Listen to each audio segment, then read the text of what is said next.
Brooklyn Nine-Nine, Brooklyn Nine-Nine, Brooklyn Nine-Nine, Nine-Nine, Nine-Nine! Nine-Nine! Nine-Nine! Brooklyn Nine-Nine can be a magical show sometimes. Created by Michael Schur and Dan Gore, Brooklyn Nine-Nine is a sitcom taking place in an NYC police precinct where Detective Jake Peralta and others solve murders, arsons, robberies, sometimes waste a bunch of time on Halloween heist even though the show already established Halloween is a really busy night for the police, and so much more. Unfortunately, the show can also be one of the most frustratingly flawed things on the face of the planet. Many episodes with potential just don't quite measure up, and some episodes don't even have potential at all, forcing the episodes to be nothing more than just a series of empty jokes that make you laugh every so often as the plot stumbles through to the end. Rinse and repeat for the entire series. It forces the show into mediocrity, making a show that could be great only a notch above completely forgettable. However, there is one episode that really exemplifies everything the show is capable of. Season 5, Episode 14, The Box, follows Jake and Holt as they attempt to gain a confession from a murder suspect who seems untouchable and is by and large the best Brooklyn Nine-Nine has to offer, being a spectacular example of all the show's best elements, including its use of setting, its great character writing, and its tight plotting and focus. Let's start with how the show uses its setting to create a plot unique to the show itself. Like I said before, the show takes place in the modern-day police precinct in Brooklyn. Imagine that. That means that the show already has the means to have plots that no other show could really do in the same way, notable examples being Moo Moo and Crime and Punishment.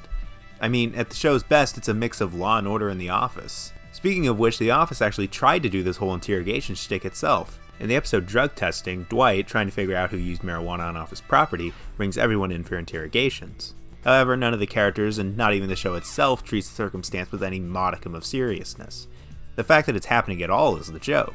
It's bringing a serious concept into a very non-serious context, and that's what makes it funny. Brooklyn Nine-Nine, on the other hand, does the exact opposite, bringing very non-serious moments into a very serious context. This guy they're interrogating is a murder suspect, after all. You'd think Jake wouldn't be doing this. However, the episode is still serious. It never loses sight of the main goal, getting this murder suspect to confess. The show slips from comedy to drama and back again without breaking a sweat and manages to do it so effectively that the contrast between them strengthens both of them. The drama feels more dramatic and the comedy feels more comedic, like how red seems redder when it's next to blue. Kind of, I know colors. Anyway, everything the plot does is only really possible through Brooklyn Nine-Nine's setting. Without that, the show wouldn't be able to have a serious interrogation laced in with ridiculous strategies created by these strong personalities. With that, let's talk about some character writing, which is on point throughout the entire episode. The Box focuses on two characters primarily, that being Jake and Holt, two complete opposites. Holt is smart, poised, and careful. He's experienced, and he loves what he's doing. He abandons his opera date to do this interrogation. That's when you know he loves something. If it comes before opera, it comes before life. He wants to see this guy go to jail for what he's certain the guy did, and he has a host of different strategies to get that done. Just to clarify, that guitar was not his idea. Not to mention, the show utilizes Holt's very intellectual character to get him on a rant about the term doctor. Not only is it one of Holt's funniest moments, but it's deeply rooted in the character's personality. No other character on the show would do something like this. On the other hand, Jake is messy, unfocused, and impulsive, but he cares about his job. He has a passion and talent for what he does. No one wants to see this guy go to jail more than Jake does, which leads him to make the decision not to listen to Holt and use the bluff Holt specifically told him not to use. Seriously, you think after over 4 seasons you start realizing that was a bad idea? This backfires big time and ultimately makes both Jake and Holt's jobs a lot harder as a result. Jake was desperate to get this confession, not only to see justice but also to prove himself to a father figure, that being Holt. He wants to prove that he can do it on his own, that he can make someone like Holt, who obviously knows what he's doing, proud of him. The characters work individually, but together it creates a story about the fear of failure conflicting with the fear of dependence. Jake wants to prove that he can succeed on his own, but finds himself listening to Holt before trying anything else. Holt wants to see Jake prove himself too, but fears that without his guidance, Jake will fail to do something so important as getting a murderer's confession.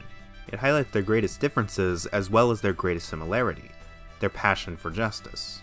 It serves as a testament to the strength of the show's character writing. Finally, the episode's tight plotting and pacing gives the episode a focus that many other episodes could have benefited from. It has one plot and one plot only, the interrogation. It forces the show to focus up and put all of its effort into making this plot as strong as possible, all 21 minutes going to make this plot work. It isn't being stretched too thin by 2 or sometimes even 3 plots all going on at the same time. Just look at one of the more recent episodes in Season 6, Gintars. 2 plots. Boyle has to deal with his adopted son's real father, and Rosie uses a forensic scientist for a crime scene that ends up being a fraud. Without going into too many details, both of these stories could have been great A-plots, but both of them fail to do anything truly substantial because they have to share the screen time and neither story gets to realize its full potential. The Box doesn't have this issue though. It only having one plot allows it to milk that plot for all it's worth in the best way possible. The viewer is allowed to create an emotional attachment to the plot because they stick with it so long, and Smarmy Warmy over here is the worst thing ever put on a screen and you really get to feel it! Don't look him in the eyes. He just digs into your soulless smarm.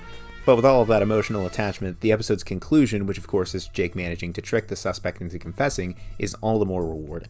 It feels earned because the viewer spent so much time invested in this plot, not being distracted by any B or C plots that didn't matter and would ultimately be forgotten. That's not to say having multiple plots per episode is a bad thing. The Office uses smaller plots per episode all to further a larger, overarching narrative rather than having to tell 2 or 3 full stories in 21 minutes total. Or Community, which has multiple plots that all intertwine with each other, strengthening each other narratively and thematically. With Brooklyn Nine-Nine, it often feels like all the plots are completely separated from one another, and instead of adding to each other, they just detract. The Box doesn't have to worry about this though, and it makes for some compellingly hilarious television. The Box is a great episode of Brooklyn Nine-Nine. It's the standard for what a Brooklyn Nine-Nine episode should be. It takes all the best elements of the series to tell a story about learning to acknowledge your own imperfections in order to improve yourself and become a better person. It's about realizing that you can't be perfect, there's something you'll mess up on even if it's done in everyone's best interest. Except, of course, for the murder suspect, he probably won't like it, but it's good for everyone else. Also, the defense attorney probably won't be too fond of you. You know what, just add You Can't Please Everyone to the theme list, thank you. But yeah, recognizing your faults is just as important as playing to your strengths. That's what The Box does in and of itself. It recognizes Brooklyn Nine-Nine's faults and does everything it can to make it better. And some of the more recent episodes do manage to work on a similar level to this one, namely 4 movements in the crime scene, which use similar techniques if to less spectacular effect. As flawed of a show as Brooklyn Nine-Nine is, The Box shows that it can be so much more than that when it really tries. And I'm hoping that it tries more often.